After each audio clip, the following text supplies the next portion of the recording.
আসসালামু আলাইকুম। এখন শুনবেন সংবাদ শিরোনাম। সরকার গঠন করলে প্রাথমিক শিক্ষায় গুরুত্ব দেবে বিএনপি, জানালেন তারেক রহমান। ইউনিয়ন থেকে সংসদ পর্যন্ত চর্চা হবে গণতন্ত্র। চট্টগ্রাম যাচ্ছেন সন্ধ্যায়। গাইবান্ধা বগুড়ায় জামায়াত আমিরের সমাবেশ, বললেন বেকার ভাতা নয়, তরুণদের কর্মক্ষম করাই লক্ষ্য। নির্বাচনে পরিবেশ ফিরে আসায় ভোট দিতে যাবে মানুষ, আশা এনসিপি আহ্বায়কের। মিথ্যা আশ্বাসে বিভ্রান্ত না হওয়ার আহ্বান। এতক্ষণ শুনছিলেন সংবাদ শিরোনাম, এবার বিস্তারিত। শিশুদের নিয়ে বিএনপির আলাদা পরিকল্পনা রয়েছে। সরকার গঠন করলে প্রাথমিক শিক্ষায় গুরুত্ব দেবে দল, জানিয়েছেন চেয়ারম্যান তারেক রহমান। দুপুরে রাজধানী গুলশানে বিচারপতি শাহাবুদ্দিন পার্কে আমার ভাবনায় বাংলাদেশ রিলস মেকিং প্রতিযোগিতায় বিজয়ীদের সাথে মতবিনিময় করেন তিনি। বিএনপি চেয়ারম্যান বলেন, শিশুদের জন্য পড়াশোনা যেন একঘেয়ে না হয়ে মজার হয়, সেই পদক্ষেপ নেওয়া হবে। শিক্ষা ব্যবস্থায় শিক্ষার্থীদের পোষা প্রাণী পালন অন্তর্ভুক্ত করার চিন্তাভাবনা রয়েছে বলেও জানান তারেক রহমান। মতবিনিময়ে তিনি আরও বলেন, গণতন্ত্রের চর্চা করতে হবে ইউনিয়ন পরিষদ নির্বাচন থেকে সংসদ পর্যন্ত। মনোরল দিয়ে ঢাকার সব অঞ্চলকে যুক্ত করার পরিকল্পনার কথাও জানান বিএনপি চেয়ারম্যান।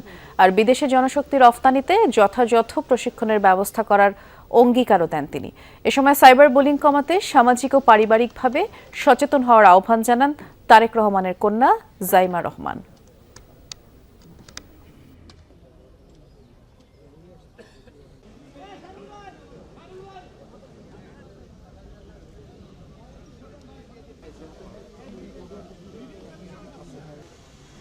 প্রথম পর্যায়ে কিন্তু শিক্ষক, প্রাইমারি শিক্ষক, উনি কিন্তু একটা বাচ্চাকে দুনিয়া শেখায়, দুনিয়া চেনায়, জানায়।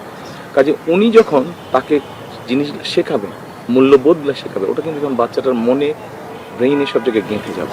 অনলাইনে যে হ্যারাসমেন্ট হয়, মানে মেয়েরা ছেলেরা সবাই ভিকটিমস অফ হ্যারাসমেন্ট, এই যে অনলাইন প্ল্যাটফর্মের সাথে যদি আমরা কাজ করতে পারি, লিগ্যাল গাইডেন্স যদি থাকে, লিগ্যাল প্রোটেকশন, যদি consequences, people face consequences reporting, তাহলে কিন্তু জিনিসটা আস্তে আস্তে কমে আসবে।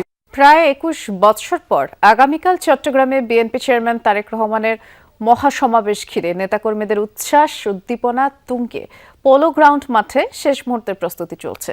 চট্টগ্রামের স্মরণকালের সবচেয়ে বড় সমাগম করার লক্ষ্য বিএনপির। দীর্ঘ ২ দশক পর চট্টগ্রামে বিএনপি চেয়ারম্যান তারেক রহমানের মহাসমাবেশ এই পোলো গ্রাউন্ড মাঠে চলছে শেষ মুহূর্তের প্রস্তুতি। ১০০ ফিট দৈর্ঘ্যের ও ৬০ ফিট প্রস্থের মঞ্চ নির্মাণ শেষের দিকে। বসানো হয়েছে মাইক, সিসি ক্যামেরা, থাকছে ৪ স্তরের নিরাপত্তা। সার্বিক প্রস্তুতি পরিদর্শন ও সার্বক্ষণিক পর্যবেক্ষণ করছেন বিএনপি নেতারা। স্মরণকালের বড় জমায়েত করার লক্ষ্য তাদের। চেয়ারম্যান সিকিউরিটি ফোর্সের কর্মকর্তাবৃন্দ আমাদের সাথে আছেন, ওনারাও কিছু আমাদেরকে সাজেশন দিয়েছেন। অ্যাকর্ডিং টু দেয়ার সাজেশনস আমরা সেটাকে কিছু মডিফাই করছি। তো সোফার আপনারা বলতে পারেন যে আমরা প্রস্তুত আছি, চট্টগ্রামবাসী প্রস্তুত আছে, আমাদের নেতাকর্মীরা প্রস্তুত আছে। জনতার মহাসমুদ্রে পরিণত হবে। আজকে আমাদের শুধু নেতাকর্মী না, সাধারণ জনগণ আমাদের নেতা তারেক রহমানকে বরণ করে নেওয়ার জন্য উদ্গ্রীব হয়ে আছে। ইনশাআল্লাহ আগামীকালকে সমাবেশের মাধ্যমে সেটা প্রমাণিত হবে।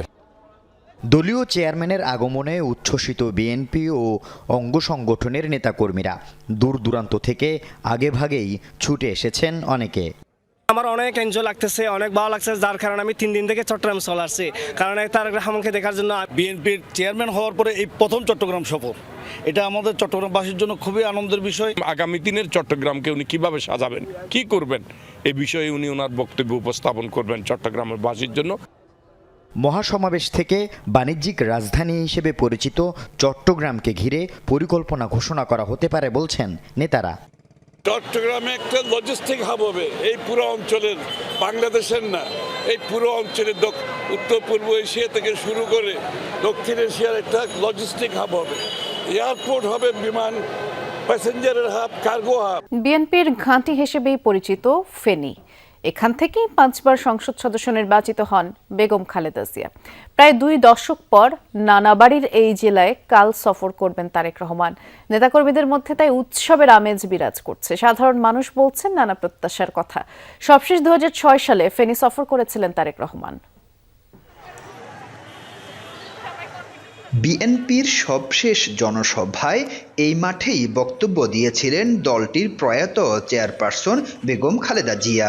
সেই ফেনী সরকারি পাইলট মাঠে 2 দশক পর যাচ্ছেন তারেক রহমান। রাজনীতির ভাষায় এই সফর যতটা গুরুত্বপূর্ণ, আবেগের দিক থেকে তার চেয়েও বেশি। আমরা আশা করি এই শূন্যতা আমাদের পরমাত্মীয়, যিনি এই মুহূর্তে আমাদের দলের চেয়ারম্যান দেশনায়ক তারেক রহমান, উনি আমাদের এই শূন্যতা পূরণ করবেন। আমাদের প্রাণ দেশনায়ক তারেক রহমান 25শে জানুয়ারি আসছে, তো ইনশাআল্লাহ আমরা সুশৃঙ্খলভাবে আমাদের এই জনসভা জনস্রোতে রূপ নেবে ইনশাআল্লাহ। তারেক রহমানের সফরকে ঘিরে ফেনী শহর থেকে প্রত্যন্ত গ্রাম পর্যন্ত ছড়িয়ে পড়েছে উৎসাহ উদ্দীপনা। তাকে বরণের প্রস্তুতি নিচ্ছেন নেতাকর্মীরা। বলছেন, কেবল সাংগঠনিক সফর নয়, এটি ফেনী বিএনপির জন্য ঐতিহাসিক মুহূর্ত। আমরা তো আপ্লুত। তারেক রহমান মানে আমাদের অনুভূতি সবচেয়ে বেশি। আমরা তো বাংলাদেশের সবচেয়ে জনপ্রিয় নেতা এই মুহূর্তে। ফেনীর প্রান্তিক মানুষ জনাব তারেক রহমান সাহেবকে আমরা বরণ করব শ্রদ্ধার সাথে, সম্মানের সাথে, আবেগের সাথে। একটি মেডিকেল কলেজ ও বিশ্ববিদ্যালয়ের চাহিদা এই জনপদের মানুষের দীর্ঘদিনের। সরকার গঠন করতে পারলে এসব বাস্তবায়নের দাবি থাকবে তারেক রহমানের কাছে। তারেক রহমান প্রধানমন্ত্রী হলে যাতে আমাদের ফেনীতে একটা মেডিকেল কলেজ, একটা বিশ্ববিদ্যালয় হয়, সেই প্রত্যাশা রইল। মানুষের আবেগ আপ্লুত হয়ে সবার শুধু একই কথা যে 25শে জানুয়ারি ফেনীর জনসভা লাখো কোটি মানুষের রূপান্তরিত হবে এবং জেলা শহর থেকে এটা বিভিন্ন দিকে ছড়িয়ে যাবে। প্রায় 2 দশকেরও অধিক সময় পর কুমিল্লায় যাচ্ছেন বাংলাদেশ জাতীয়তাবাদী দলের চেয়ারম্যান তারেক রহমান। দীর্ঘ 21 বছর এই সময়ের ভেতর দিয়ে গেছে রাজনীতির বহু চড়াই উতরাই, আন্দোলন, মামলা, নির্যাতন, নির্বাসন আর নেতৃত্বের কঠিন বাস্তবতা। অবশেষে প্রিয় নেতাকে কাছে থেকে দেখবে এবং তার কথাও শুনবে এই অঞ্চলের মানুষ। তাই নেতাকে বরণের প্রস্তুতি চলছে।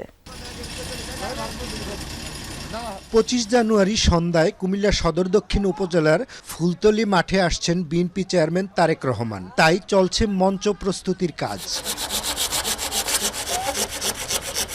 সবশেষ 2000 সালের শুরুর দিকে কুমিল্লা এসেছিলেন তারেক রহমান।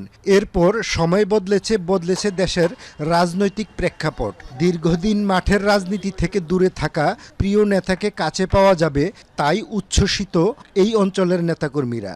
আশা করি 25শে জানুয়ারি আমাদের সুয়াগাজী এই মাঠে এনে আপনারা দেখবেন লাখো মানুষের জনতা এখানে উপস্থিত হবে, মা বোনেরা সবাই উপস্থিত হবে। প্রত্যাশা উনি আগামীতে আমাদের এই সুয়াগাজী মাঠে এসে আমাদের কুমিল্লার দিকে উনি সুনজরে তাকাবে এবং আমাদের কুমিল্লাকে উনি বিভাগ বাস্তবায়ন করে দিবে।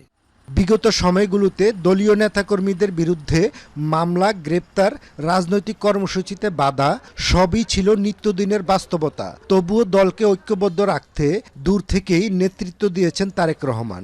এদিকে কুমিল্লার বিএনপির রাজনীতিতেও এসেছে পরিবর্তন।